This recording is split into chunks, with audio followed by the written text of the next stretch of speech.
Hello, आवाज आ रही yes है? आ रही है यस सर। क्या वो Yes, लिख के जा रहा था कि कनेक्टिंग टू सर्वर। ये देखिए स्टार्टर की बॉडी है, ये स्टार्टर की बॉडी है, इसमें ज़्यादा समझ में आएगा आपको। ये इसके अंदर ये स्टार्टर की वाइंडिंग होती है, ये अगर फ्रेम है इसके अंदर। देखिए ये जो पोर्शन दिख रहा है आपको, ये वाला, ये जो रेक्टेंगुलर पोर्शन दिख रहा है, इसके अंदर हाइड्रोजन का कूलर जाता है, वाटर कूलर इसके अंदर जाता है। ये वाटर कूलर THRI, ये जो हमारे यहाँ जो लगा हुआ है एज इट इज़।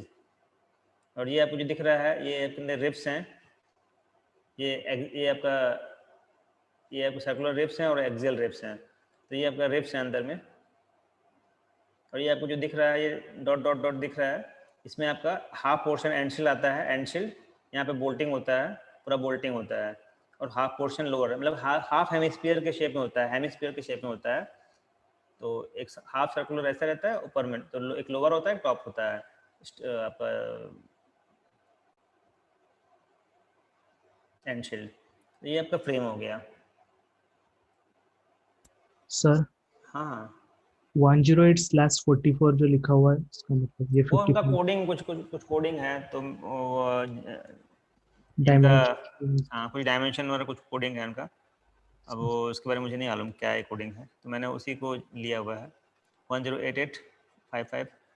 और ये इसका कुछ होता है डायमेंशन हो 108 इंचेस हो या कुछ होगा, तो वो उसका डायमेंशन है वो।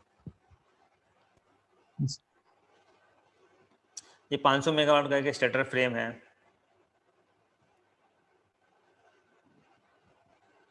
ये आपका देखिए एंडशील्ड है,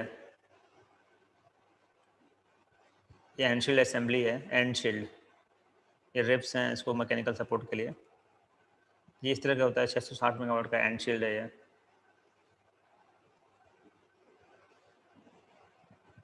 टर्बाइन एंडशील्ड इन 2 पार्ट्स, मैंने बताया ना आपको 2 पार्ट में होता है। तो क्या होता है, easy to handle and assembled at work site. क्या होता है, हम यहाँ पे वर्क जहाँ पे काम होता है वहाँ पे उसको ईजिली है, क्योंकि पूरा एक कंप्लीट सर्कुलर रहेगा तो उसको खोलने में बहुत दिक्कत होगा, 2 पार्ट में कर देते हैं। तो क्या करता है, 1 part houses the vertical coolers. जो अपर पोर्शन होता है, जो अपर पोर्शन होता है ये वाला, ये अपर पोर्शन यहाँ पे एंडशील्ड होता है, इसके ऊपर में एक कूलर होता है, ठीक है। तो वही लिखा हुआ है, अपर पोर्शन में क्या होता है, कूलर होता है। And other part the bearing and shaft shield. एक तो पार्ट होल्ड करता है कूलर को ऊपर में, और एक सेकंड पार्ट क्या करता है, वो बियरिंग और शाफ्ट सील को, जो बियरिंग्स होती हैं और जो शाफ्ट को सील करते हैं वो होता है। एंड शील्ड का कोई फिट नहीं होता है, वो हवा में, मतलब उससे बॉडी से स्टेटर फ्रेम से बोल्टिंग होता है, उसका कोई फिट नहीं होता है।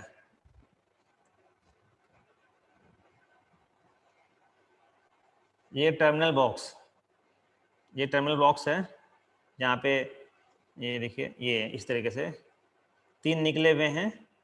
ये आपका फेस साइड में है और 3 जो हैं आपका न्यूट्रल साइड में है। टर्मिनल बुशिंग, यहीं से बिजली बन के निकलती है। जो जनरेशन होता है after generating electricity, the power is evacuated from the terminal bushing. अब स्टेटर का कोर,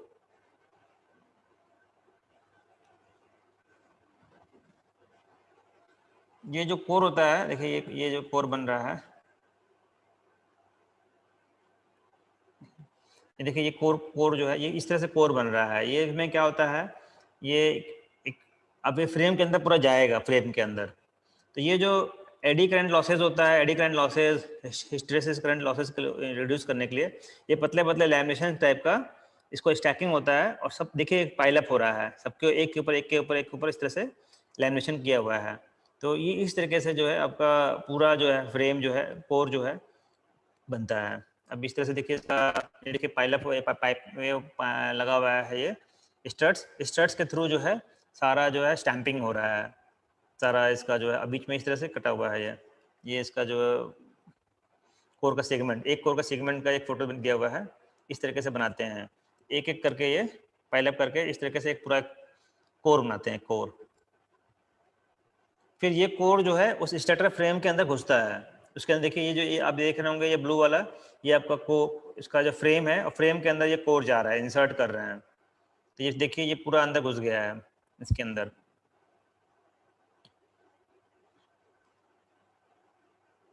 अब ये पूरा कोर को असेंबल्ड कर दिया गया है, इसका एक फोटोग्राफ है।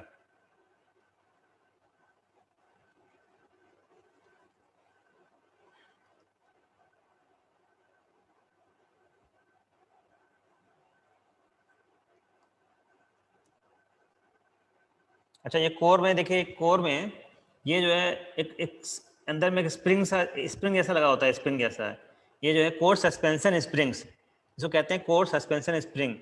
कभी आप लोग आएंगे, ये प्लांट में आएंगे तो अभी मैं आपको दिखा दूंगा। जब फरवरी में क्या होगा, 2 नंबर यूनिट खुलेगा, 250 मेगावाट का फरवरी में 2 नंबर यूनिट खुलेगा, उस वक्त दिखा देंगे अंदर। ये आपका जब रोटर बाहर निकलेगा तो ये दिखता है अंदर में। तो ये क्या करता है, इसका काम क्या है, अंदर में जो आपका ये फ्रेम है, फ्रेम के अंदर वाइंडिंग लगी हुई है, तो जो भी वाइब्रेशंस हो रही होती है उसको डैम्प करता है, उसको झेलता है, इसको स्प्रिंग्स को जो है, इसके जो इसको जो है इसलिए लगाया जाता है इसको, स्प्रिंग्स को, अदरवाइज वो क्या क्रैक कर जाएगा। एक सस्पेंशन टाइप का है, जैसे कार वगैरह में होता है, उसी तरीके से ये कोर सस्पेंशन स्प्रिंग्स हैं। तो जो भी वाइब्रेशंस होती हैं, जो भी जर्क आता है, जो कि मशीन जो है 3000 आरपीएम पे घूम रही है, तो इसके लिए एक सस्पेंशन स्प्रिंग लगाते हैं। अब स्टेटर की वाइंडिंग मैंने बताया आपको, देखिए कॉपर का होता है, उसकी वाइंडिंग की फोटो भी डाल दिया था मैंने, बस दिखाया था आपको। तो ये स्टेटर का एंड वाइंडिंग असेंबली है।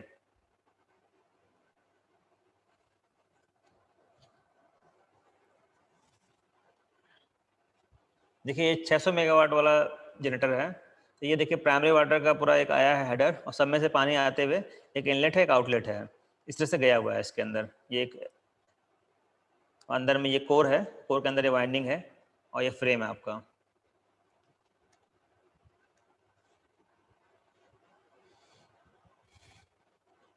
ये आपका 210 मेगावाट का है और 500 मेगावाट का।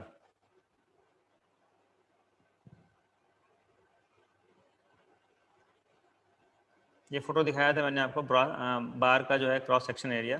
तो ये 600 में ये 600 मेगावाट का है, ये 250 मेगावाट का बस बार है। ये देखिए ये आपका ये फोटो देखिए, जैसे कूलिंग जो 600 मेगावाट में होता है, ये आपका टेफ्लॉन का ट्यूब है, टेफ्लॉन ट्यूब है, और ये इसका क्रिम्पिंग स्लीव है, और ये कप कैप नट है, यहाँ से खोल के इसको निकाल सकते हैं, जैसे होता है ना घर में वाटर टैप होता है, वैसे ही यहाँ निकाल सकते हैं। यहाँ से कनेक्शन किया हुआ है, ये वाटर बॉक्स है, ये क्लैंपिंग बोल्ट है, ये पूरा सिस्टम को क्लैम्प किया हुआ है, देखिए यहाँ पूरा बोल्ट है, ये क्लैंपिंग बोल्ट है। फिर इसके बाद ये इंटरमीडिएट एक प्लेट लगा हुआ है, दोनों के बीच में एक इंटरमीडिएट प्लेट लगाया हुआ है, ठीक है। फिर ये आपका ये एक क्लैंपिंग प्लेट है, जिस इसके ऊपर क्लैंप होता है ये, ठीक है। ये आपका एक बॉटम बार, एक हो गया आप टॉप बार, और इसके बाद ये वॉशर्स हो गए इस तरीके से।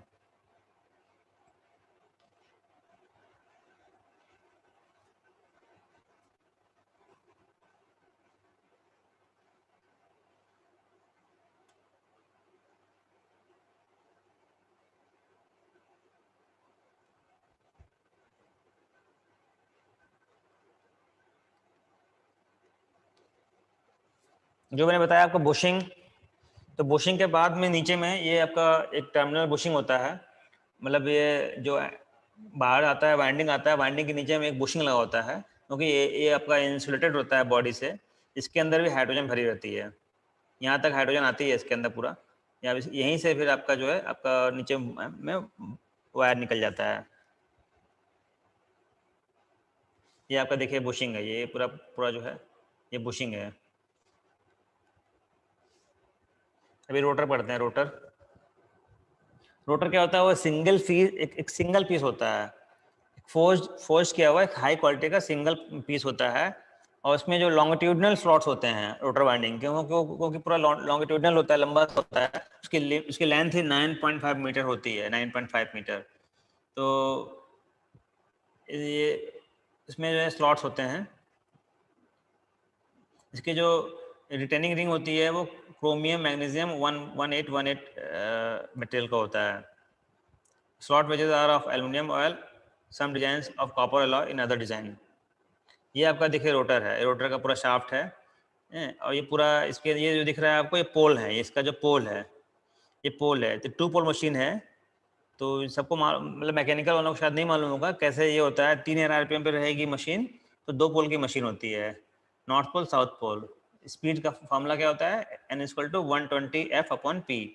120 f क्या, फ्रीक्वेंसी हमारी 50 हर्ट्ज होती है, p मतलब 2, तो 3000 आरपीएम पे घूमता है। तो ये 2 पोल का मशीन है। देखिए ये एक पोल ये हो गया और इसके 180 डिग्री पे एक और पोल होगा। तो ये आपका 1 नंबर दिख रहा है। ये स्लॉट्स हैं, देखिए स्लॉट्स कटे हुए हैं, इसके अंदर ये वाइंडिंग होती है, स्लॉट्स कटे हुए हैं, इसके अंदर ये स्लॉट्स कटे हुए हैं, इसके अंदर वाइंडिंग होती है। और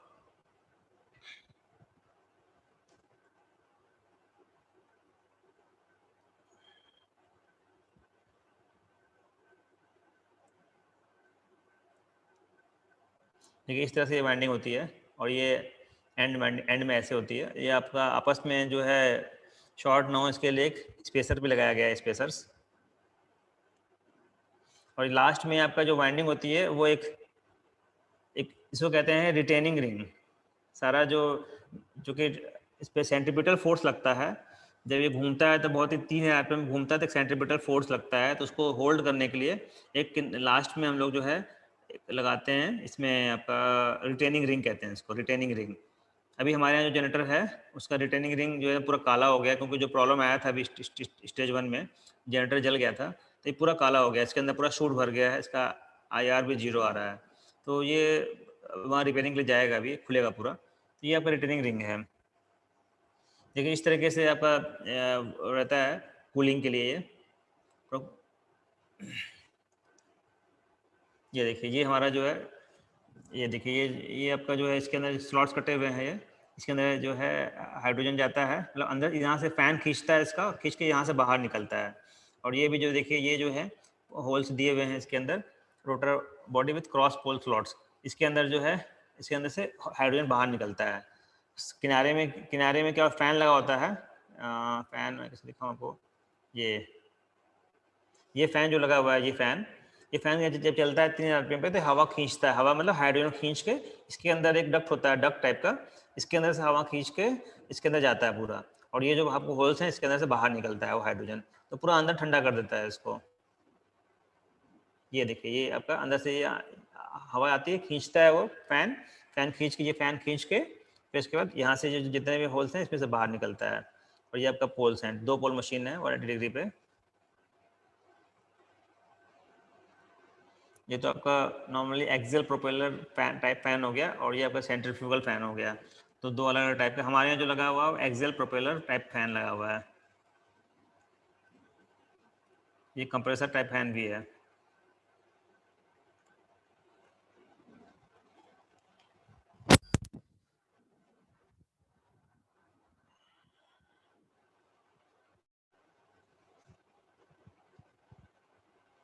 ये वो दिखा रहा है एयर का सर्कुलेशन, जैसे अंदर में घुस के ऐसे करके इसके अंदर से निकल रहा है।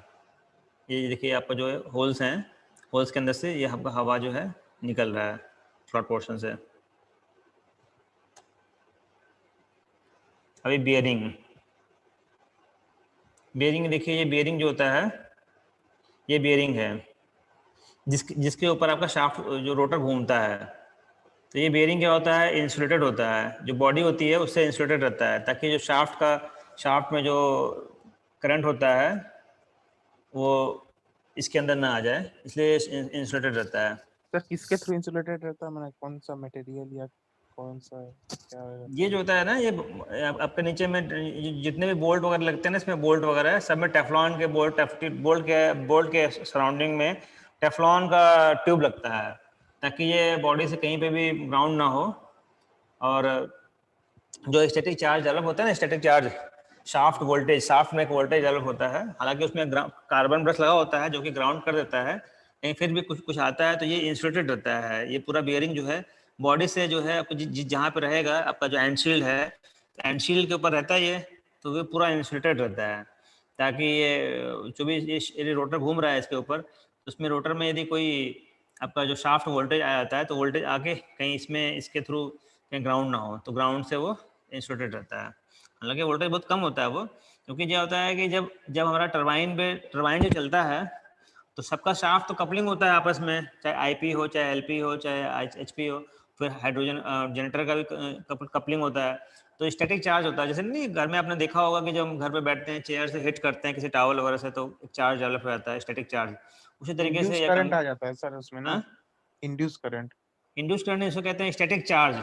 स्टैटिक हाँ चार्ज। स्टैटिक, हाँ स्टैटिक चार्ज जो आपने पढ़ा होगा जी सर, बीटेक फर्स्ट ईयर में पढ़ा होगा आपने, अभी क्लास फर्स्ट ईयर में भी पढ़ा होगा आपने। एक static static charge electricity. Develop रहता है। हाँ, तो वो उसमें जब हमारा जो टरबाइन होता है घूमता है, तो उस पर जो स्टीम होता है, ड्राई स्टीम जो है हिट करता है बहुत तेजी से, हिट करता है तो क्या होता है, एक चार्ज डेवलप होता है। तो चार्ज डेवलप होकर वो फिर शाफ्ट में भी आता है। फिर वो शाफ्ट क्या होता है, जनरेटर के पहले में शाफ्ट के पहले शाफ्ट ग्राउंडिंग ब्रश लगा होता है, शाफ्ट ग्राउंडिंग ब्रश। वो क्या करता है, वो करंट को कैरी करता है। वो क्या होता है, कार्बन ब्रश क्या करता है, कैरी करता है करंट को, वो ग्राउंड कर देता है उसको, जो भी वोल्टेज डेवलप होता है उसको ग्राउंड कर देता है। जैसे आप चेयर पे बैठेंगे, तो चेयर पे बैठे कोई पीछे से टॉवल हिट करेगा, तो आपको कोई छूता है, आपके फिंगर छूता है तो करंट लगता है। लेकिन उसी उसी चेयर को आप यदि ग्राउंड कर दीजिए, है ना, अपने आप को ग्राउंड करके रखे रहिए, अपने आप को ग्राउंड करके रखे रहिए, तो आपके अंदर डेवलप नहीं होगा, क्योंकि सारा चार्ज आपके ग्राउंड, आपके बॉडी के थ्रू जो है वो ग्राउंड हो जाया करेगा, तो चार्ज डेवलप नहीं होगा आपके ऊपर। उसी तरीके से यहाँ पे जो शाफ्ट होता है, शाफ्ट को कार्बन ब्रश के थ्रू जो है हम लोग ग्राउंड कर देते हैं, ताकि वो चार्ज डेवलप होता है। फिर भी कुछ ना कुछ वोल्टेज आ ही जाता है, तो हम लोग मेजर करते हैं वोल्टेज। शाफ्ट के अक्रॉस वोल्टेज आप मेजर करेंगे ना, तो 1 वोल्ट, 2 वोल्ट, 3 वोल्ट तक आता है।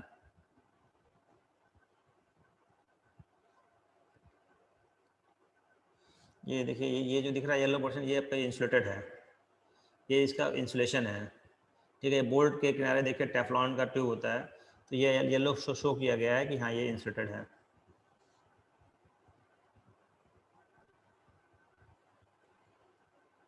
ये अंदर का वेंटिलेशन दिखा रहा है, वेंटिलेशन का जो वेंटिलेशन सिस्टम है, जो कूलर है, तो हवा का फ्लो कैसे हो रहा है। देखिए ये अंदर में हवा जा रही है, फिर ये अंदर में इसके जाके फिर ये लाल जो दिखा है, इसका मतलब ये गर्म हवा ऊपर जा रहा है, ये ऊपर जाके यहाँ से कंडक्ट कर रहा है, मतलब कि यहाँ पे हीट एक्सचेंज कर रहा है। फिर ये और हवाएं, एक ब्लू वाला जो ठंडी हवा है, ये नीचे जा रही है, फिर ऊपर में लाल हवा, लाल रेड एरो मतलब क्या होता है, रेड का मतलब कि वो हॉट हो गया है, तो ये ब्लू मीन्स कोल्ड एयर, और आपका रेड मीन्स हॉट एयर। तो ये कूल एयर जा रही है, फिर हीट को एक्सचेंज करके हॉट हो जा रही है, हॉट होकर ऊपर उड़ रही है, ऊपर आके फिर ये कूलर से जो है हीट एक्सचेंज करके फिर ये वापस ठंडी हो जा रही है, और कूलर में जो पानी है वो गर्म हो जा रहा है। तो इस तरीके से एक वेंटिलेशन सिस्टम दिखाया गया है इसका कैसे होता है। और ये पंखा है शाफ्ट के ऊपर लगा हुआ है, जो फैन है वो हवा को खींच रहा है, जो अंदर में नीचे से अंदर से हाइड्रोजन जा रही है, तो वो खींच के ऊपर ले आ रहा है, लाके यहाँ से सर्कुलेट करा रहा है पूरा दोनों तरफ से।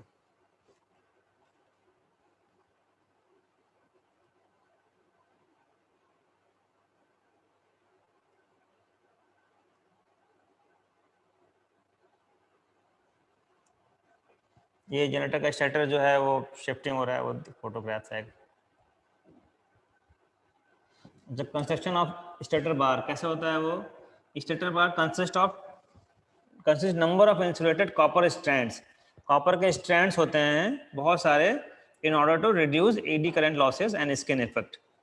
तो इसलिए जो है हम पतले पतले इंसुलेटेड कॉपर के स्ट्रैंड्स को बनाते हैं। आपको फोटो भी दिखाया था मैंने।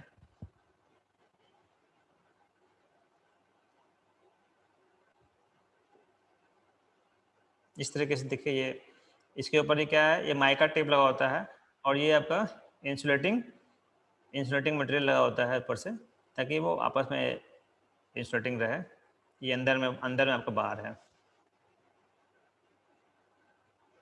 ये अलग टाइप के इंसुलेशन है, क्लास बी, क्लास एफ। हमारा जो है क्लास एफ इंसुलेशन है।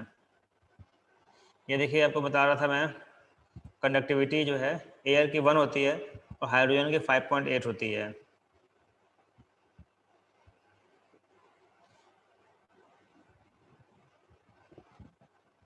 ये वीपीआई प्रोसेस क्या है, जब हमारा कोर बन जाता है, वाइंडिंग बन जाती है पूरा, तो पूरे को जो है एक रेजिन के, एक ग्लास रेजिन होता है जो आपका ये वार्निश होता है, वार्निश कह सकते हैं, उसके अंदर पूरा डालते हैं। तो क्या करते हैं उसको, वीपीआई मतलब होता है वैक्यूम प्रेशराइज इम्प्रेगनेशन, मतलब एक वैक्यूम चैम्बर के अंदर पूरा स्टार्टर बॉडी को, स्टार्टर कोर को ही डाल देते हैं।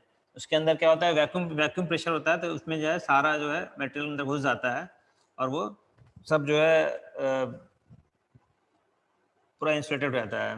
हेलो, सर फिर से बताइएगा सर वीपीआई प्रोसेस। हाँ मतलब वीपीआई का प्रोसेस क्या होता है, जब हमारा स्टार्टिंग में जो बार्स होता है, बार्स आपस में इंसुलेटेड रहता है, फिर वो बनता है पूरा। जब कंस्ट्रक्शन हो जाता है तो एक चैम्बर होता है जिसके अंदर वैक्यूम होता है, तो वो वैक्यूम के अंदर उसके अंदर डाल देते हैं उसको, और फिर उसके बाद जो है प्रेशराइज वे में सारा उसके अंदर इम्प्रिग्नेशन करते हैं। इम्प्रिग्नेशन मतलब उसके अंदर डालते हैं, इम्प्रिग्नेट करते हैं इंसुलेशंस को। तो उसके क्या होता है, जहाँ जहाँ मतलब हर जगह जो है पूरा इंसुलेटिंग की एक लेयर बन जाती है, ताकि आगे में कोई थर्मल कंडक्टिविटी या कोई भी जो है ट्रैक ना करे, कोई भी बिजली जो होती है जो बनती है अंदर में वो ट्रैक ना करे, कोई ग्राउंड फॉल्ट वगैरह ना करे।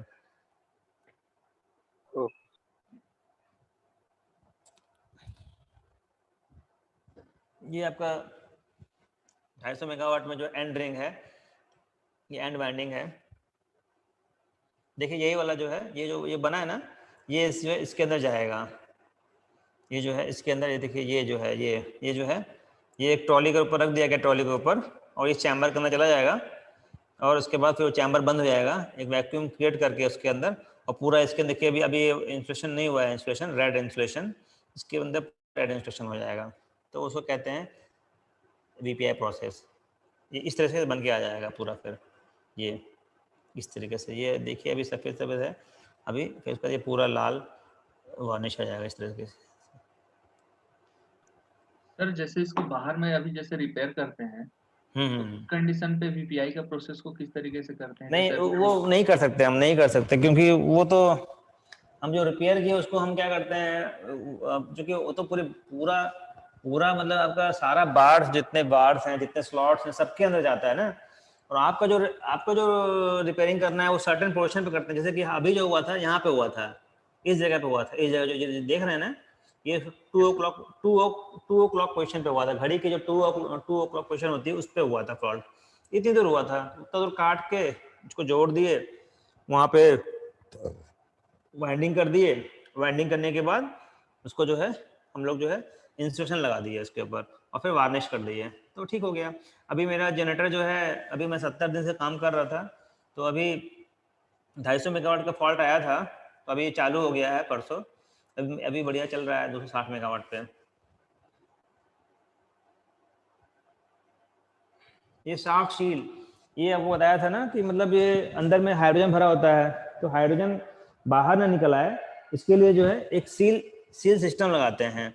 सील सिस्टम क्या होता है, उसके अंदर आपका हाइड्रोजन भरा होता है, तो एक सील रिंग होती है। तो सील रिंग में क्या होता है कि ऑयल का फ्लो होता है, ऑयल का प्रेशर जो है उसको, जितना अंदर हाइड्रोजन का प्रेशर है 4 kg अंदर में मान लीजिए, तो उससे 1.5 टाइम ज़्यादा, मतलब 5.5 kg के प्रेशर से एक ऑयल का फ्लो कराते हैं, ताकि अंदर वाले जो हाइड्रोजन है वो बाहर ना आ पाए, एयर के कांटेक्ट में ना आ पाए। क्योंकि आपको पता ही होगा, हाइड्रोजन यदि एयर के कांटेक्ट में आती है तो वो क्या होता है, एक्सप्लोजिव हो जाता है।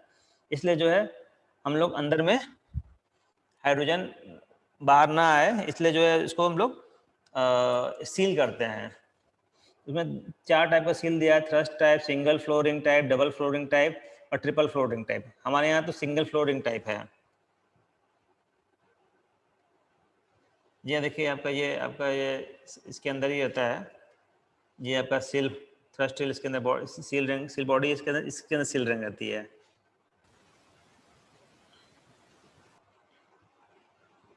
ये आपका बेयरिंग है।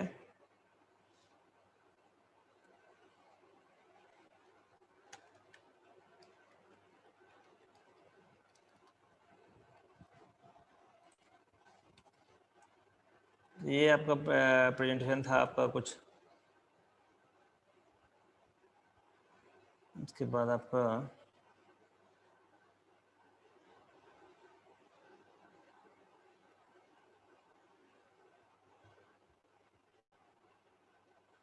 ये आपका 250 मेगावाट वाला जनरेटर है।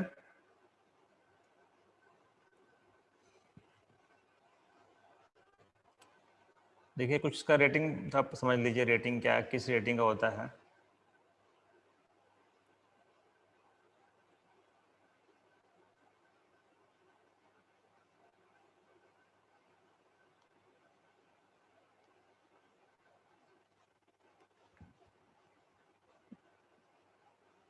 देखिए ये जनरेटर है। ये जनरेटर में आपका ये पूरा जनरेटर एक व्यू है पूरा। ये आपका हाफ पोर्शन एंड शील्ड हो गया, ये लोअर पोर्शन हो गया, ये ऊपर हाइड्रोजन कूलर हो गया, ये बुशिंग हो गया, यहाँ से आपका टर्मिनल बुशिंग हो गया, यहाँ से निकल रहा है, ये फेस साइड है, यहाँ से निकल रहा है, ये न्यूट्रल हो गया, ये आपका मैन होल हो गया, ये मैन होल हो गया। ये मैन होल क्या होता है, इसमें हम लोग घुस के देख भी सकते हैं अंदर जनरेटर के अंदर, मान लीजिए कोई प्रॉब्लम आता है तो देख सकते हैं। यहाँ पे देखिए इंस्पेक्शन विंडो है। जब ये प्रॉब्लम आया था हमारे यहाँ 250 मेगावाट में जनरेटर का फ्लैश ओवर हुआ था, तो हम यहाँ से घुस के देखे थे अंदर में क्या हुआ है, तो अंदर में पूरा जला हुआ मिला था। तो ये इंस्पेक्शन विंडो है यहाँ से। ये आपका मैन होल है, 3 इधर होता है, 3 लेफ्ट में होता है, 3 राइट में होता है, और ये 4 बॉटम में होता है।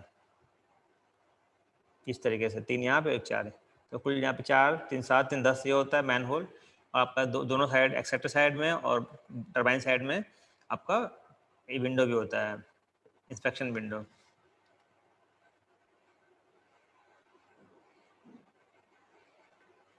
ये देखिए ये जो वीपीआई के लिए हो रहा है, ये वीपीआई हो रहा है, ये बन के अंदर में जा रहा है वीपीआई के लिए, वैक्यूम प्रेशराइज इम्प्रेगनेशन के लिए।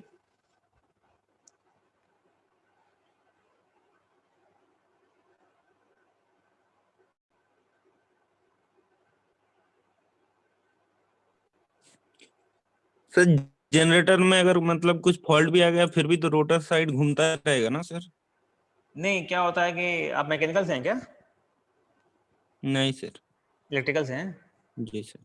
क्या होता है कि जनरेटर जो होता है, जनरेटर का प्रोटेक्शन भी होता है, प्रोटेक्शन, हर चीज़ का प्रोटेक्शन होता है। जैसे आपके यहाँ घर में, आपके यहाँ है वो आपने यूज़ किया है juicer mixer grinder? Yes sir. यदि कभी यूज़ किया होगा, यदि कोई हार्ड चीज़ को आप यदि बहुत देर तक करेंगे, जैसे छुहाड़ा हो गया या कुछ हार्ड, हल्दी हो गया, हल्दी यदि जो खड़ी हल्दी होती है उसको यदि पीसने की कोशिश करेंगे आप, तो उसके अंदर मोटर होती है, तो वो मोटर घूमती है, लेकिन यदि ज़्यादा करंट लेगा तो वो बंद हो जाती है। नीचे में एक बटन होता है लाल रंग का, उसको दबाना पड़ता है। उसी तरीके से जनरेटर भी होता है। जनरेटर के अंदर, जनरेटर में जो करंट फ्लो हो रहा है उसको करंट को मेजर करने के लिए करंट सीटी, करंट ट्रांसफार्मर और पोटेंशियल ट्रांसफार्मर लगाते हैं। उससे क्या होता है, उसका सारा फीडबैक जो है वो रिले में आता है, सारा इनपुट रिले में आता है। तो रिले क्या मॉनिटर करता रहता है। यदि कोई भी पैरामीटर चाहे ट्रांसफार्मर साइड में, चाहे जनरेटर साइड में, चाहे स्विच यार्ड साइड में, सबका जो इनपुट वहाँ रिले में आता है। तो यदि कोई भी पैरामीटर यदि डिस्टर्ब हुआ तो रिले क्या करता है, ट्रिप कमांड देता है जनरेटर को, और जो जनरेटर का जो ब्रेकर होता है, जनरेटर सर्किट ब्रेकर, वो ओपन हो जाता है। ओपन हो जाएगा तो बंद हो जाएगा। तो बंद हो जाता है, उसके जब जनरेटर ट्रिप होता है तो जनरेटर फिर कमांड देता है टरबाइन को। जब जनरेटर ट्रिप हो गया यानी बंद हो गया किसी फॉल्ट में, फिर वो टरबाइन को ट्रिप कमांड देता है, फिर टरबाइन भी ट्रिप हो जाती है। और जब टरबाइन ट्रिप हो जाएगी तो उसके अंदर जो पानी, जो स्टीम जाता है, जो जिस वाल्व से जाता है, उसको कमांड जाएगा कि तुम बंद हो जाओ। फिर वो वाल्व भी बंद हो जाता है, उसके अंदर फिर स्टीम जो है जाना बंद हो जाती है। जब स्टीम नहीं जाएगी तो घूमेगा ही नहीं वो, फिर मतलब घूमना बंद हो जाएगा, फिर धीरे धीरे स्पीड उसकी डाउन हो जाएगी। ठीक है, ओके सर, यही जानना था। वो मतलब जनरेटर कमांड देता है टरबाइन को कि ट्रिप होने पर, यही जानना। हाँ। अब देखिए यहाँ पे जो जनरेटर का जो रेटिंग है, तो स्टार कनेक्शन होता है इसका। आपका ये 250 किलोवाट मेगावाट का है, उसको कन्वर्ट करेंगे तो 2,50,000 किलोवाट का हो जाएगा। ये 16,500 वोल्ट का है, यानी 16,500 वोल्ट पे बिजली बनाता है। उसका जो करंट है वो 10,291 है। ठीक है, 3,000 आरपीएम पे घूमता है, 3,000 आरपीएम में घूमता है।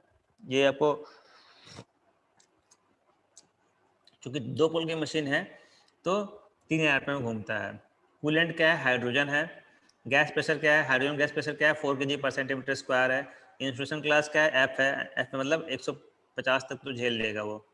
उसके बाद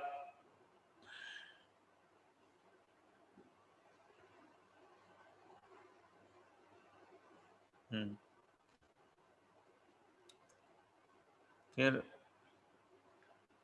ये एक्साइटेशन का वोल्टेज है वो 300 वोल्ट है, और करंट उसका जो है कितना है, 2,497 करंट है। सर एक बार वो स्टार कॉन्फ़िगरेशन जो था वो थोड़ा बता दीजिएगा ना, क्या था सर, क्योंकि उस समय थोड़ा नेटवर्क मेरा गायब हो गया था। स्टार हाँ सर। अच्छा बताते हैं।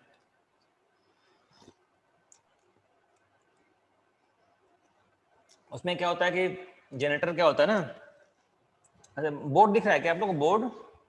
हाँ सर दिख रहा है सर। अच्छा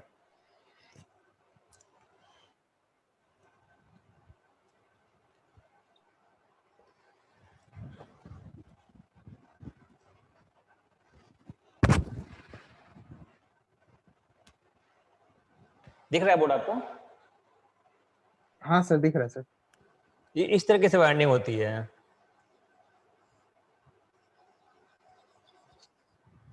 या इसको कहेंगे तो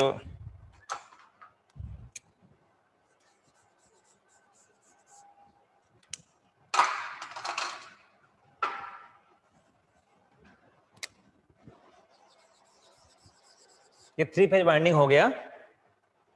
तो ये क्या होता है आपस में जो है, आपस में ये क्या होता है, शॉर्ट होता है इधर न्यूट्रल साइड में ऐसे करके, शॉर्ट करके इसको ऐसे करके एक न्यूट्रल ग्राउंडिंग ट्रांसफार्मर लगा के इसको अर्थ कर देते हैं, ऐसे कर देते हैं। और ये वाला जो है फिर ये चला जाता है ट्रांसफार्मर में, ये ट्रांसफार्मर चला जाता है वहां पे, ये ट्रांसफार्मर है ये। तो वही बता रहा है कि ये स्टार और ये इधर स्टार, ये इस टाइप से इसका बाइंडिंग होता है।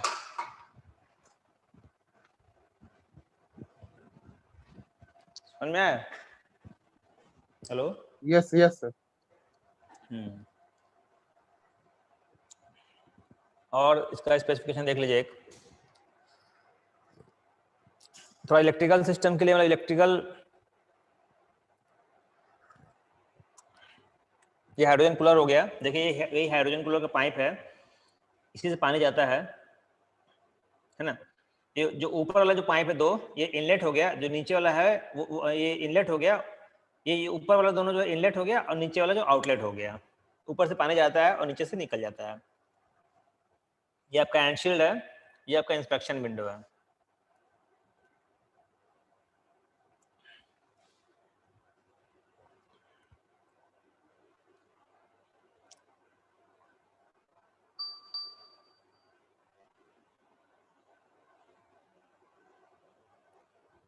अच्छा देखिए, जो भी हमारे यहाँ अंदर में जनरेटर चलता है, अंदर में सब जगह सारे स्लॉट्स, जो वाइंडिंग होता है ना, वाइंडिंग के अंदर जो होता है वो स्लॉट्स होते हैं। हमारा जनरेटर जो है 54 स्लॉट्स का है, सो हर स्लॉट्स के अंदर वाइंडिंग होती है। तो सभी स्लॉट्स का टेम्परेचर भी दिखाता रहता है, उसके अंदर आरटीडी लगा हुआ है, तो वो आरटीडी जो है सीसीआर में जो कंट्रोल रूम होता है वहाँ पे दिखाता रहता है टेम्परेचर, किसी स्लॉट का टेम्परेचर बढ़ तो नहीं रहा है, कहीं हाई हीटिंग तो नहीं हो रहा है। उसके बाद आपका वाइब्रेशन भी दिखाता रहता है, वाइब्रेशन प्रोब लगा होता है, जनरेटर का वाइब्रेशन दिखाता रहता है, ठीक है, टरबाइन का दिखाता है।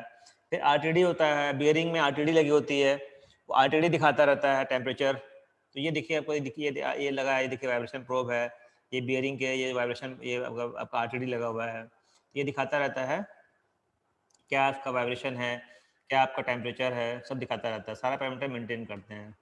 ये आपका देखिए, ये आपका ये यही बियरिंग है ना, इसको कहते हैं, ये जनरल बियरिंग होती है, हाफ पोर्शन में, दो हाफ पोर्शन में होती है। और ये आपका जो ये दिख रहा है येलो येलो, इसमें ऑयल जाता है।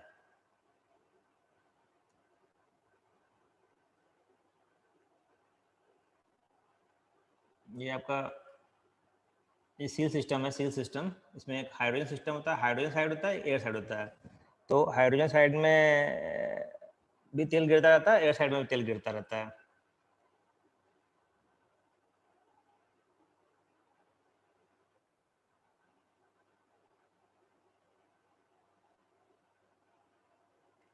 ये आपका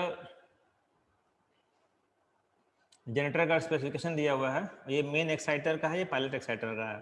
तो ये 250 मेगावाट का आपका जो है जनरेटर है, इसका करंट इतना हो गया, वोल्टेज स्पीड इतना हो गया, फ्रीक्वेंसी 50 हर्ट्ज हो गया, कनेक्शन इसका स्टार स्टार, हाइड्रोजन प्रेशर। और ये मेन एक्साइटर में देखिए आपका 1344 किलोवाट का आपका इसका पावर है, 3200 एम्पीयर करंट है, 420 वोल्ट का आपका वोल्टेज है, फ्रीक्वेंसी 50 हर्ट्ज है, फ्रीक्वेंसी इसके 150 हर्ट्ज है, इसकी फ्रीक्वेंसी 150 हर्ट्ज है, और इसकी फ्रीक्वेंसी 400 हर्ट्ज है। मतलब आपका जो मेन एक्साइटर है वो 6 पोल का मशीन है, 6 पोल का करेंगे तो 3000 आरपीएम पे निकालेंगे तो 150 हर्ट्ज की सप्लाई आती है इसके अंदर। और आपका जो पायलट एक्साइटर है उसमें जो बिजली बनती है वो आपका 400 हर्ट्ज की सप्लाई बनती है।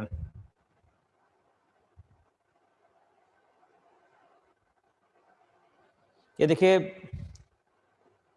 हमारा वाइंडिंग जो होता है, जैसे जब जब प्रॉब्लम आता है तो हम चेक करते हैं कि वाइंडिंग में प्रॉब्लम तो नहीं है। तो देखिए यहाँ पे दिखा हुआ है स्टेटर वाइंडिंग का स्टैंडर्ड वैल्यू है ना, ये आर वाई का, वाई बी का, बी आर का 857, मतलब कि लगभग 857 या 850 कह सकते हैं माइक्रो ओम, माइक्रो ओम्स का रेजिस्टेंस होता है। माइक्रो ओम मतलब 857 इंटू 10⁻⁻⁶, इतना कम उसका रेजिस्टेंस होता है ताकि हमारा करंट फ्लो हो अच्छे से। तो जनरेटर का जो आपका जो कितना है वाइंडिंग का रेजिस्टेंस 857 माइक्रो ओम, और इसी तरह से मेन एक्साइटर का कितना है 2.3 ओम, और इसका कितना है 4.3 मिली ओम।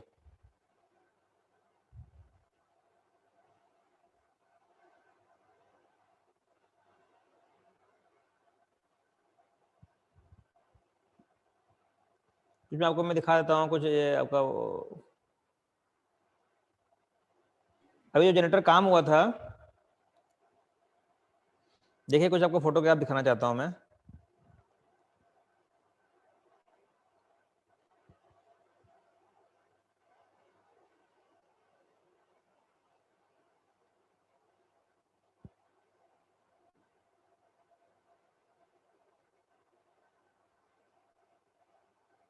वीडियो तो प्ले नहीं होगा।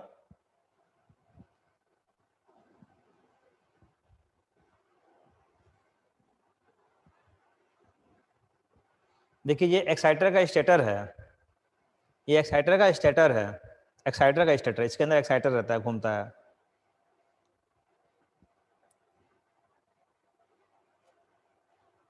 ये जो बियरिंग, ये जो आपका जनरेटर है, ये देखिए जनरेटर है, जनरेटर का ये आपका पैडेस्टल 7 है, 7 नंबर बियरिंग इसके ऊपर रहती है। ये एक्साइटर पोर्शन है एक्चुअली, वो मैंने आपको उसमें दिखाया नहीं, जनरेटर में ही सिर्फ जनरेटर का कर रहा था।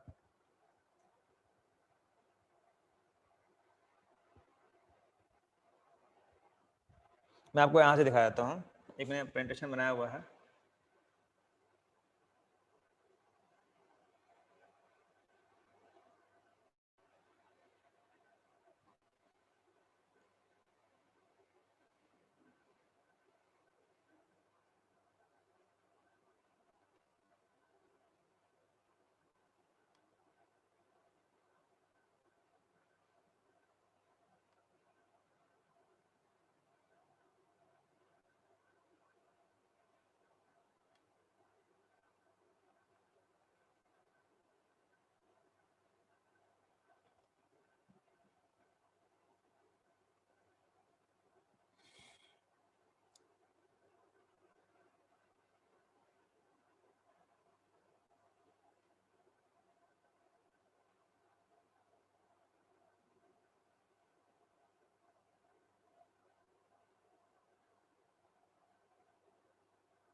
देखिए आप जो बोल रहे थे प्रॉब्लम आता है तो कैसे होता है, ये देखिए ये रिले है। जब जनरेटर में प्रॉब्लम आया था तो इस तरीके से रिले में ट्रिप हुआ था। ये differential protection 100% stator earth fault, 95% stator earth fault, rotor earth fault, negative sequence, impedance protection, dead machine trip, forward and reverse power trip, ये सारा प्रोटेक्शन आया था और मशीन बंद हो गई थी तुरंत। ठीक है, इस तरीके से हमारा ये जनरेटर था। तो हमको चेक करना था कि जनरेटर में कहाँ से प्रॉब्लम आया। तो क्या किया, पहले हम लोग ये जो एनजीटी है, यहाँ ए एनजीटी से अब यदि मेगर लेंगे, आईआर जानते हैं आप लोग, इंसुलेशन रेजिस्टेंस, नाम सुने नहीं होंगे आप लोग शायद। हाँ सुने होंगे शायद। तो उसको आईआर कहते हैं, इंसुलेशन रेजिस्टेंस मेजर करना, मेगर से, मेगर भी कहते हैं उसका एक्चुअली में। तो यहाँ से हमने आईआर लिया तो जीरो आया, मतलब जीरो मतलब कि कहीं ग्राउंड हो रहा है। फिर यहाँ से हमने फ्लेक्सिबल लिंक खोल दिया जनरेटर का बोथ साइड से, फिर उसके बाद यहाँ से IR लिया, तो IR मेजर किया तो R फेज का 2 गीगा ओम आया, बट Y और B का जीरो आया। मतलब समझ में आ गया कि Y और B का प्रॉब्लम है, Y और B में कई प्रॉब्लम आया है। ये फ्लेक्सिबल लिंक है, देखिए ये फ्लेक्सिबल लिंक है। जो जनरेटर के नीचे में जो आता है आपका बुशिंग आता है, तो ये एक बुशिंग ये है, एक फेज का, एक ऐसे 6 रहते हैं, 6 टोटल। इतना ये मोटा सा काफ़ी हैवी सा रहता है, इसमें 10,000 एम्पीयर फ्लो होता है, इसलिए इसमें इस तरीके से है। ये देखिए जनरेटर जला हुआ है, अंदर में आपको दिख रहा होगा। जब इंस्पेक्शन किए थे तो इस तरीके से, इंस्पेक्शन विंडो जो ओपन किया तो इसके अंदर इस तरीके से जनरेटर मिला हमको, इतना काला, इतना शूट भरा हुआ था इसके अंदर। ये रोटर है कि स्टार्टर है सर? हाँ, जो जला हुआ पार्ट दिख रहा है ये रोटर है ना? नहीं स्टार्टर है। अच्छा, स्टार्टर ही है। हाँ, स्टार्टर का वाइंडिंग है ये इस सर तरीके इसमें से। से फ्लेम, सर इसमें से फ्लेम नहीं निकलता है? नहीं, ये पूरा सील होता है ना, बताया था ना, पूरा एनक्लोज होता है, अंदर पूरा एंड सील FLP होता है। टाइप रहता है ना सर? हाँ, FLP टाइप रहता है ना सर? क्या फ्लेम रहता है? Leakage proof type, flame leakage proof type ना? फ्लेम नहीं है एक्चुअली उसके अंदर। देखो फ्लेम मतलब आग कब लगेगी, आग के लिए क्या चाहिए होता है?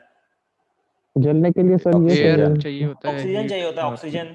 तो ऑक्सीजन तो अंदर नहीं रहती है ना जनरेटर के अंदर, जनरेटर के अंदर ऑक्सीजन नहीं रहती है। 98% 99% हाइड्रोजन रहता है, प्योरिटी।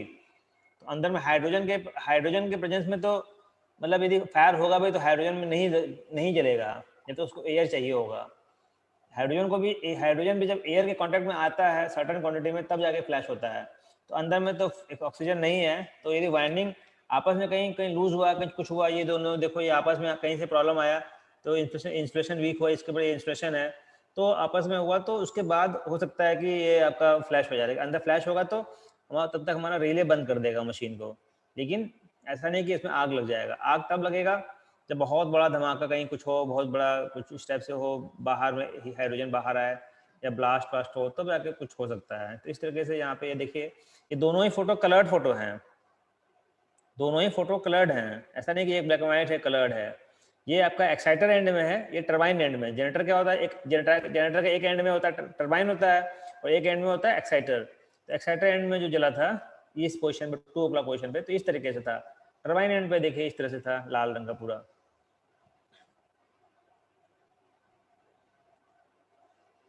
तो ये देखिए हम लोग का जो जनरेटर का काम हुआ था, ये आपका एक्साइटर का रोटर है पूरा।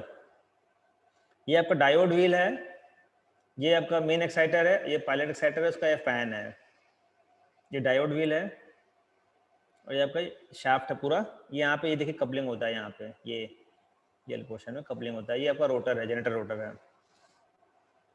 ये आपका बियरिंग निकल रहा है, देखिए बियरिंग निकल रहा है, हाफ पोर्शन बियरिंग।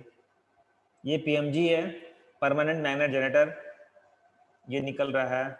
ये आपका देखिए एंडशील्ड हो गया, ये आपका एंडशील्ड हो गया, एंडशील्ड मतलब निकल चुका है। ये एंडशील्ड लोअर एंडशील्ड यहाँ पे पड़ा हुआ है, इसी के ऊपर बियरिंग होती है। ये आपका रोटर है, और ये आपका कूलर है। फिर देखिए रोटर को हम लोग बाहर निकाल रहे हैं, ये क्रेन से रोटर को हम लोग बाहर निकाल रहे हैं।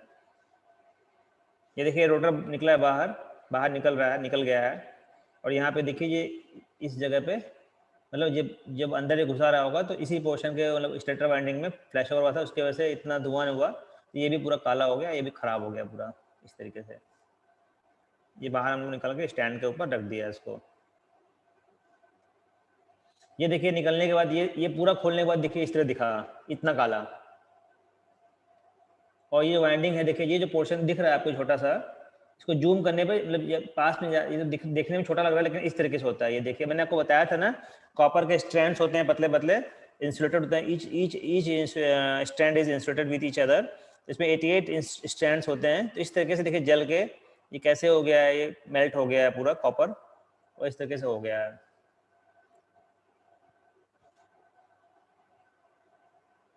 ये अंदर में आपस में स्पेसर लगा होता है, स्पेसर वो भी जल गया था इस तरीके से। ये बुशिंग है, ये कूलर है, एक्साइटर कूलर है। ये फिर हमने नया रोटर निकाला है, ये हमारा नया रोटर है, ये हमारे पास पड़ा हुआ था वो रोटर तो खराब हो गया है, अभी बनने को जाएगा हरिद्वार। बाकी ये नया रोटर निकाल के फिर इसको रेडी किया हमने। अभी देखिए ये रिपेयरिंग हो रहा है, इसको वाइंडिंग को काट रहे हैं, हैक्सॉ से काट रहे हैं, है ना, रेसिप्रोकेटिंग हैक्सॉ ब्लेड से काट रहे हैं इसको। ये देखिए कट हो रहा है, इतना हार्ड है ये, देखिए पूरा काफ़ी हार्ड है ना। इसके देखिए पार्टिकल्स छिटक रहे हैं, और ये देखिए ये कटा हुआ है सारा, ये इतना पोर्शन जल गया था। ये देखिए जला हुआ पोर्शन बाहर निकला है, ये सब कॉपर्स वगैरह निकले हैं। ये देखिए ये पूरा जल गया था।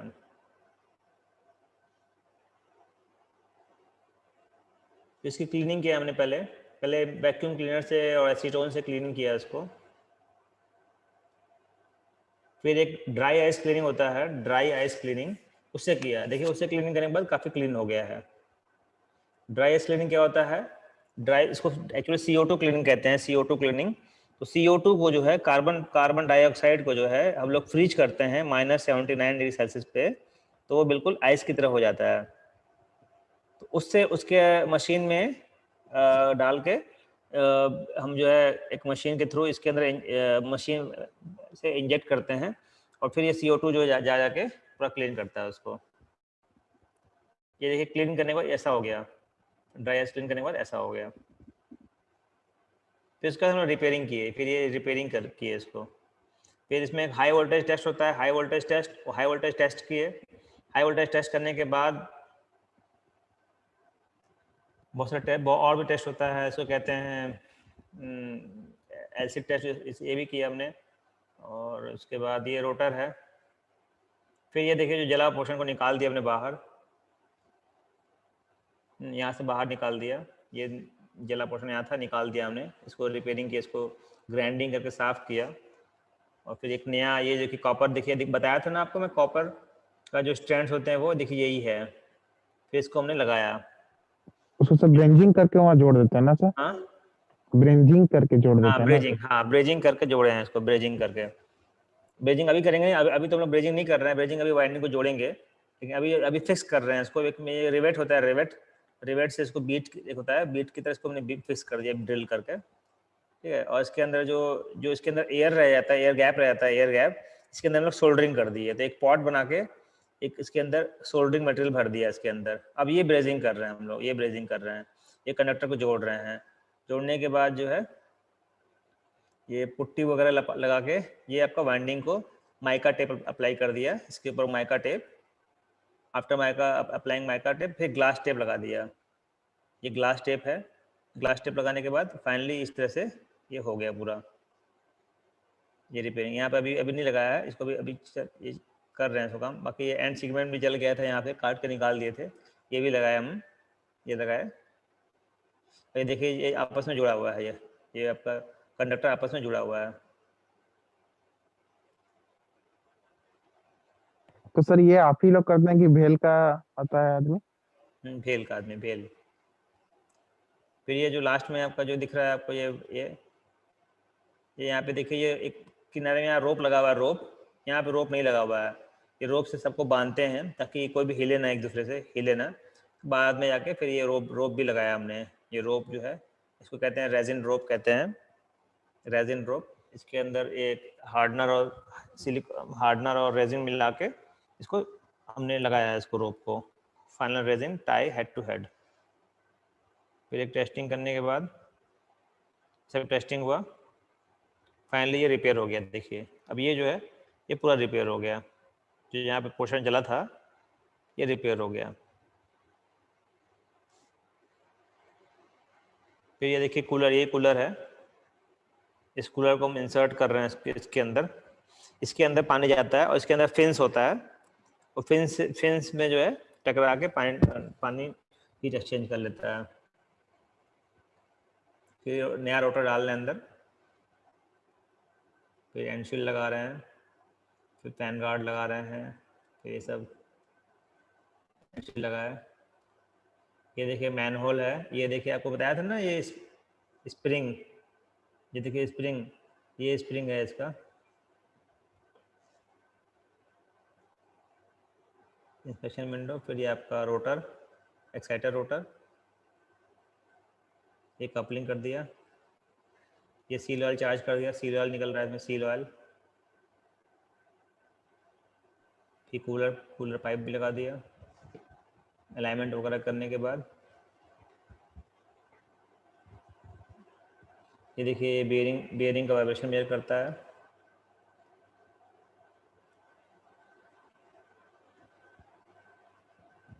ये कपलिंग बोल्ट है, इसे कपलिंग करते हैं, मतलब जनरेटर को टरबाइन को कपलिंग करके कपलिंग बोल्ट लगाते हैं, तो इसी से कपलिंग होता है। ये फाइनल फिक्सिंग ऑफ पीएमजी हो गया। फिर ये जनरेटर का फ्लेक्सिबल लिंक है, इसको लगा दिया हमने पूरा अच्छे से।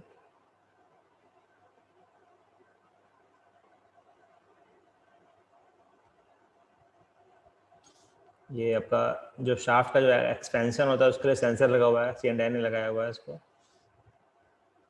ये फाइनल असेंबली हो गया पूरा।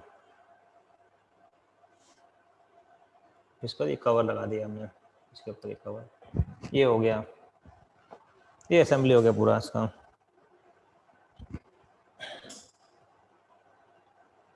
तो इस तरीके से इसका रिपेयरिंग हुआ था। फिर अभी आप लोग कभी आएंगे तो अच्छे से डिटेल में स्टडी करेंगे इसको। ये था इसका कंस्ट्रक्शन फीचर जनरेटर का। इसमें आपको कुछ यदि कोई क्वेश्चन पूछना हो तो पूछ लीजिए, है ना। स्लॉट कितने स्लॉट की थी सर ये मशीन? ये मशीन जो है ना आपका 54 स्लॉट की है, 250 मेगावाट की जो है ना ये मशीन 54 स्लॉट्स की है। और ईच स्लॉट मतलब ये वाइंडिंग जो होती है लैप वाइंडिंग होती है, तो डबल लेयर है ना, तो डबल लेयर लैप वाइंडिंग है। इसके अंदर एक बॉटम बार होता है, एक अपर बार होता है, तो 2 पैरेलल पास होते हैं कंडक्टर के। तो हर स्लॉट में 2 कंडक्टर गया हुआ है, एक अपर बार एक लोअर बार। टोटल 54 स्लॉट्स हैं।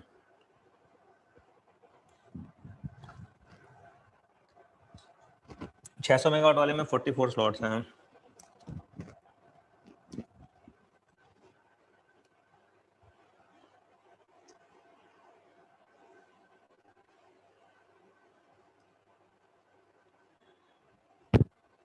अभी जनरेटर जो है आपका पूरा अभी सर हमारे वो यहाँ जो जो है, हाँ बताइए इरशाद, हाँ इदरिश बताइए।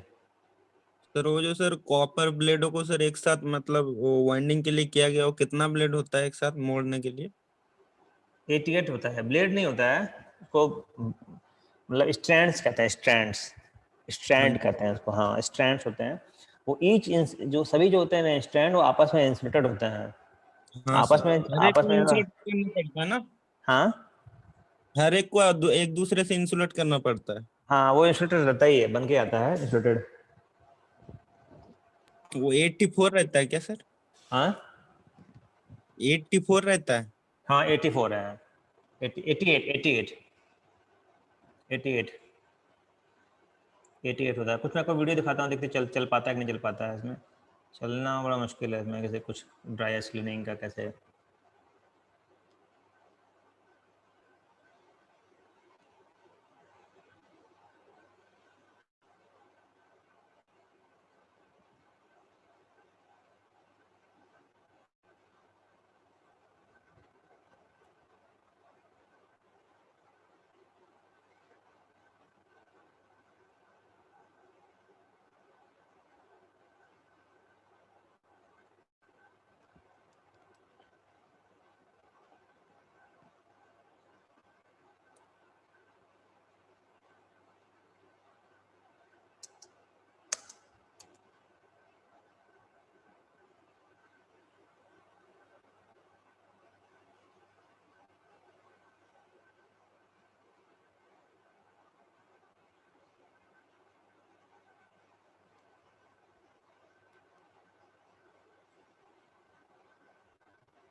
प्ले नहीं हो रहा है ये।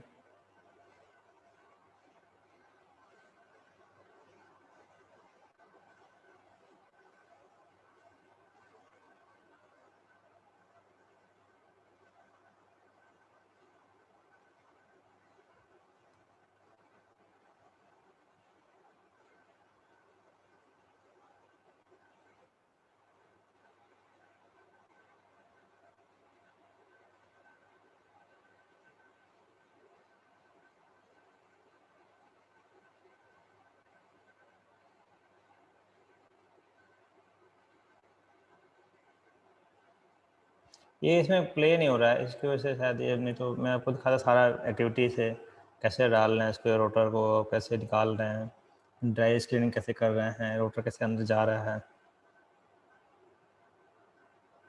ये गूगल ड्राइव में शायद है, इसकी वजह से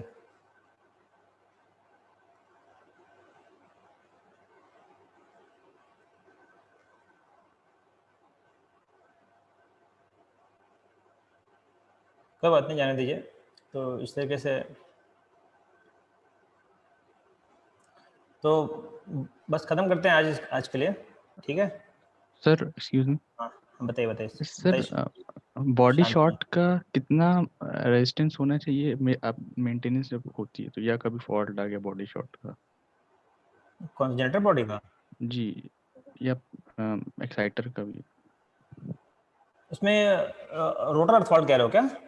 नहीं, बॉडी अगर वाइंडिंग से शॉर्ट हो गई सपोज, तो उसका जब मेजर करेंगे तो कितना ओम रहना चाहिए? अच्छा मतलब ये ओके एक नहीं है इंस्टॉलेशन? जी जी सर। वो तो इंस्टॉलेशन आपका कम से कम गीगा ओम में आया तो बेटर है। मतलब it should be like mega ohm, मतलब मेगा ओम में तो होना ही चाहिए, 10 to power 6 मेगा ओम, ठीक है। वो गीगा ओम में हो तो और भी अच्छे। जैसे हमारा जनरेटर जो था, जैसे आपने देखा जो जनरेटर में प्रॉब्लम आया था, तो R phase, Y phase, B phase, तो आर तो ठीक था, वाई और बी आपस में शॉर्ट हो गए थे, तो उसमें फ्लैश ओवर हुआ था। तो आर का तो गीगा ओम में आया था 2 गीगा ओम, बाकी वाई और बी का 0 आया था।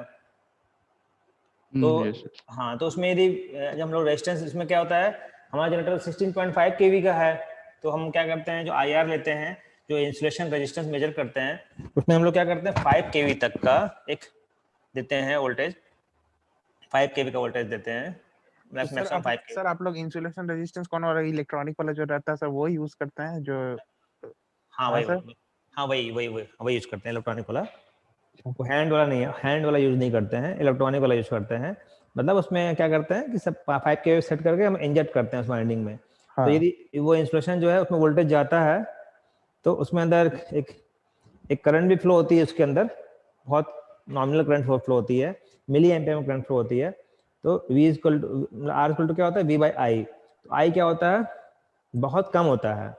तो बहुत कम रहेगा तो R क्या होना चाहिए, बहुत ज्यादा होना चाहिए, है ना।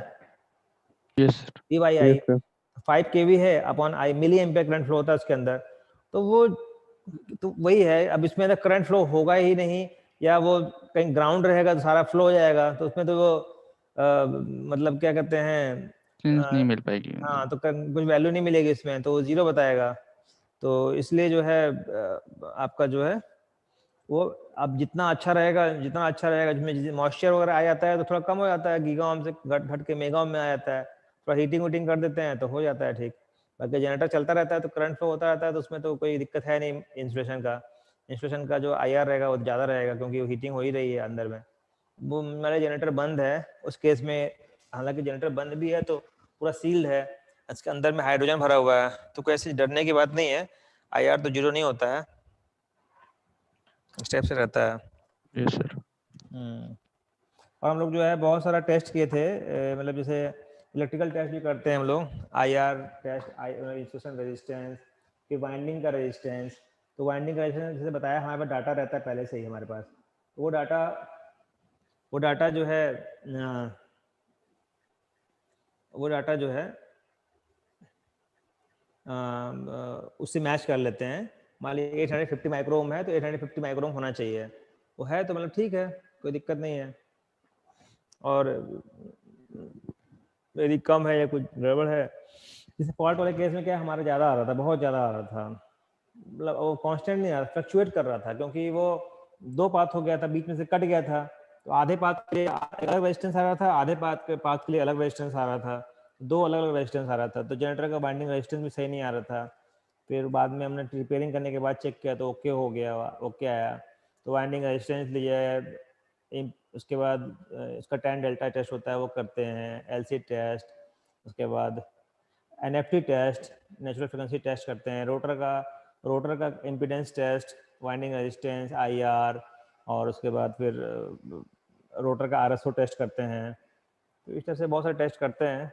कभी आप लोग जब नेक्स्ट टाइम कभी आएंगे तो चलता रहेगा, तो आपको मैं बता दूंगा। ये देखिए, अब मैं दिखाना चाहता था, ये जो है, ये जो पोर्शन है इसको कहते हैं पीएमजी, परमानेंट मैग्नेट जनरेटर।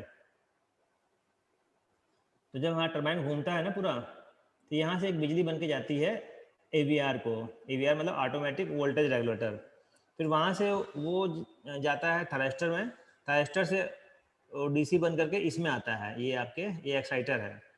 फिर ये इससे जो होता है आपका अंदर में एक वोल्टेज इंड्यूस होता है, एक्साइटर में एसी वोल्टेज होता है, डीसी से एसी। फिर एसी को फिर यहाँ पे ये जो दिखा है आपको, ये डायोड व्हील है, प्लस माइनस डायोड व्हील। ये जो है,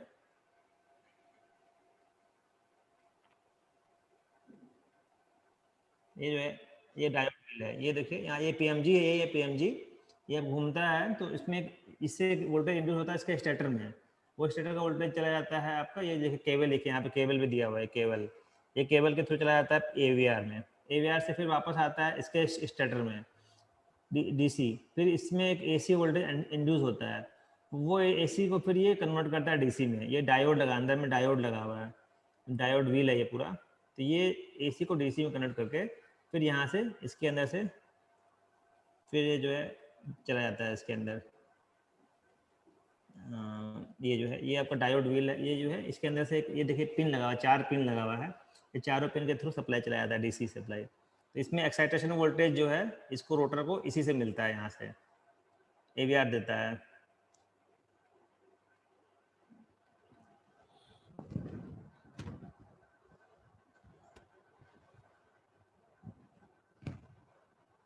ठीक है, रखते हैं फिर, ठीक है। Okay sir, yes sir. और हालांकि 5 बजे तक था क्लास, लेकिन आपको कुछ पूछना है तो बताइए, क्योंकि बहुत बड़ा टॉपिक तो है नहीं है।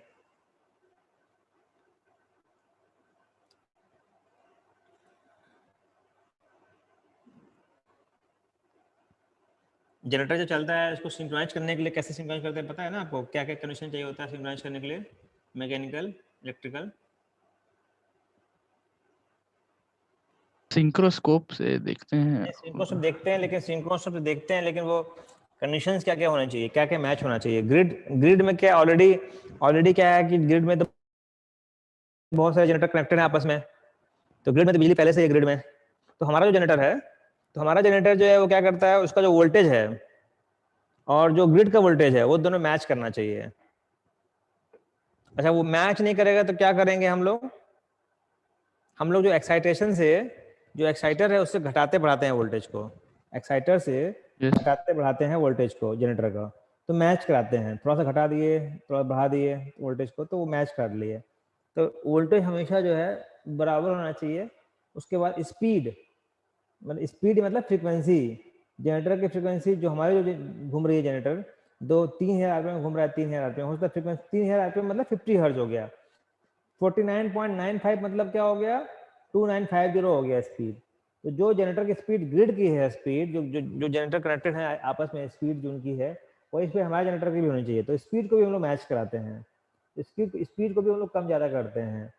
उसके बाद जब जनरेटर का स्पीड, जनरेटर का वोल्टेज और जनरेटर का फेज सीक्वेंस तो पहले से मैच रहता है, वो सब मैच होने के बाद तब सिंक्रोनस को बताता है कि भैया हाँ अब तुम्हारा जो है वोल्टेज फ्रीक्वेंसी मैच हो गया है। तो जैसे ही मैच होगा तो उसके बाद एक सिग्नल आएगा सिंक्रोनोस्कोप से कि अभी क्लोज कर दो ब्रेकर को। तो क्लोज का मैनुअली हम लोग क्लोज कर देते हैं ब्रेकर को, और ब्रेकर क्लोज हो जाता है जनरेटर सर्किट ब्रेकर। तो वो जनरेटर सिंक्रोनाइज हो जाता है ग्रिड से। यस।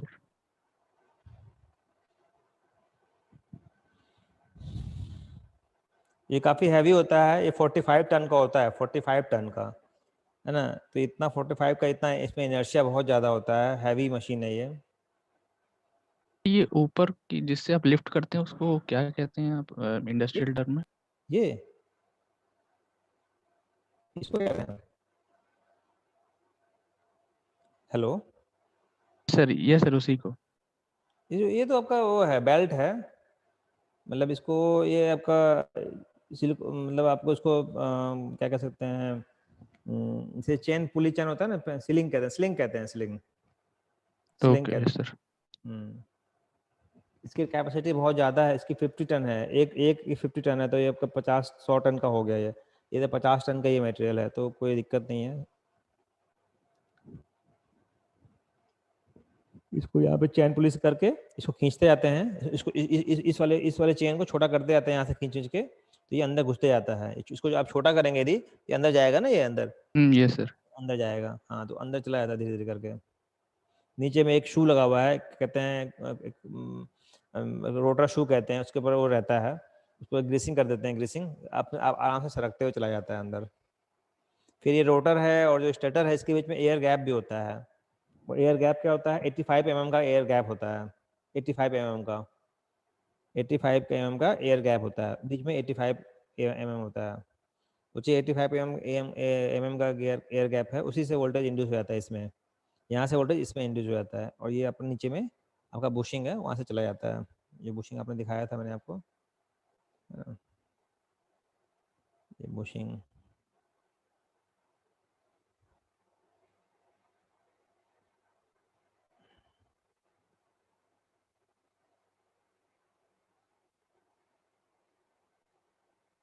ये बुशिंग,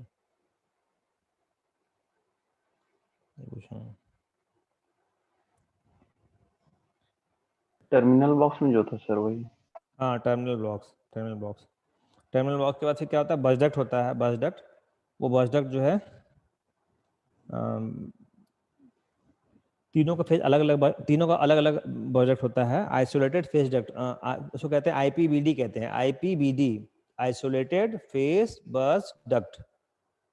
तीनों का अलग अलग फेज का अलग अलग बस डक्ट होता है, क्योंकि हैवी करंट फ्लो हो रहा है तो अलग अलग रखते हैं उसको।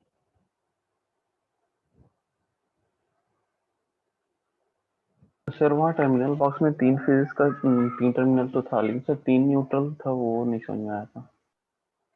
क्या होता है ना कि कोई वाइंडिंग है, जैसे आप एक वाइंडिंग होता है ना, वाइंडिंग, तो वाइंडिंग का किसी भी मोटर में हो गया चाहे जनरेटर में होगा, कहीं पे भी, तो उसके जो एक वाइंडिंग के 2 फेज होंगे ना, एक स्टार्टिंग होगा, एक एंड होगा। कोई भी चीज होता है, आपका भी तो एक सर है, एक धड़ है, नीचे में है ना पैर, आपके 2 एंड है ना, 2 एंड। Yes sir. जैसे वाइंडिंग का भी 2 एंड होता है, एक स्टार्टिंग एंड, एक एंड, एक स्टार्टिंग और एक एंड। तो स्टार्टिंग वाला जो है, किसी को कैंसिल कर लीजिए आप, तो तीन जो हो गया स्टार्ट साइड में हो गया, न्यूट्रल साइड में हो गया, जो कि मैंने ब्लैक बोर्ड बनाया हुआ है, और 3 आपका चला गया ट्रांसफार्मर में। तो 6 लीड होते हैं, 6 लीड इसमें दिखाया भी था आपको। इसमें तो फिर सर वो न्यूट्रल वाले तीनों लीड को एक साथ जोड़ करके फिर उसको बाहर करते होंगे। हाँ, उसको वो चला जाता है, मतलब कि नीचे में ट्रांसफार्मर में छोटा सा ट्रांसफार्मर होता है, उसको कहते हैं एनजीटी, न्यूट्रल ग्राउंडिंग ट्रांसफार्मर। क्या होता है कि हमारा जो जैसे स्टार कनेक्शन होता है ना, स्टार कनेक्शन, तो स्टार Yes, कनेक्शन में आर बाई बी में, तो तीनों में बैलेंस लोड होता है, बैलेंस करंट होता है। तो बैलेंस करंट से क्या होता है कि यदि तीनों में इक्वल करंट फ्लो हो रहा है तो न्यूट्रल से करंट फ्लो नहीं होगा। यदि अनबैलेंस लोड होगा तो न्यूट्रल से करंट फ्लो होगा। तो यदि अनबैलेंस कंडीशन में आती है, कोई भी कंडीशन आता है, तो वो करंट फ्लो होगा उसके अंदर।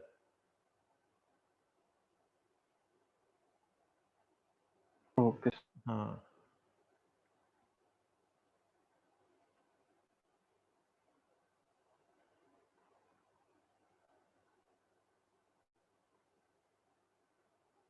और कुछ पूछिए आप लोग।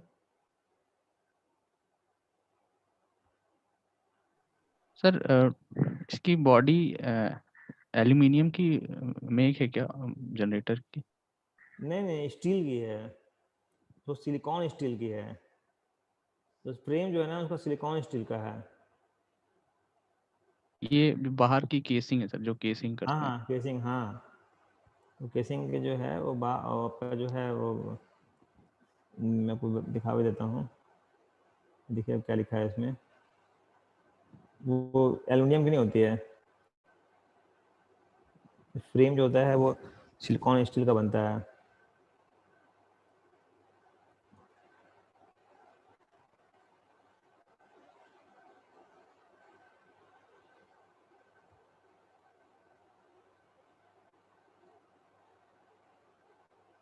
Stator frame,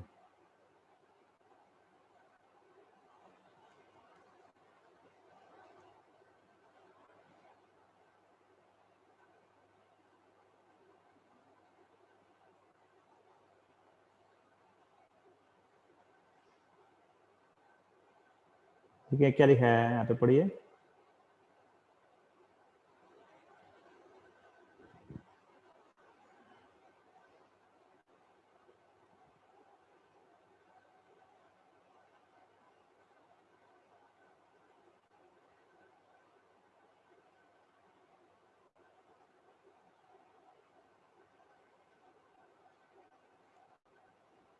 Generator is manufactured mainly from 3 types of items, namely metals: structural steel, cast steel, forged steel, brass और bronze.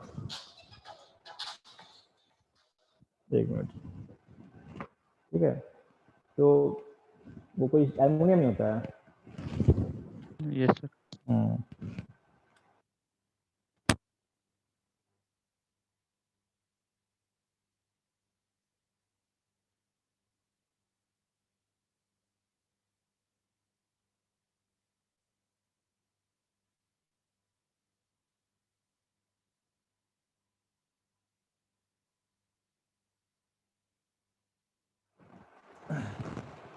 एक जनरेटर को सर बनने में जितना मतलब कॉस्ट आता है उससे ज्यादा तो सर इंसुलेशन का कॉस्ट ही आता होगा ना.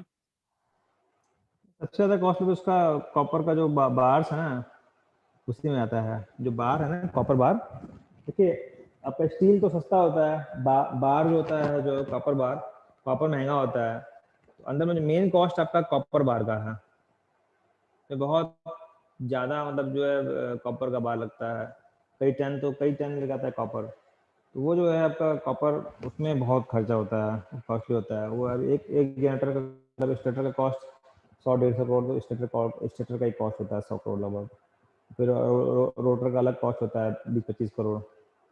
फिर बाकी और सिस्टम को तो काफ़ी मतलब कॉस्टली होता है स्टार्टर.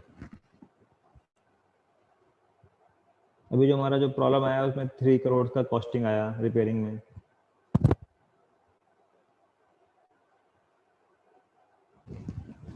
ठीक है, अभी कल आज बंद करते हैं, कल फिर हम जनरेटर एंड इट्स ऑक्सिलरीज पढ़ेंगे. ठीक है. Yes. Okay sir, thank you sir. Thank you. Thank you. Thank you sir. Thank you sir.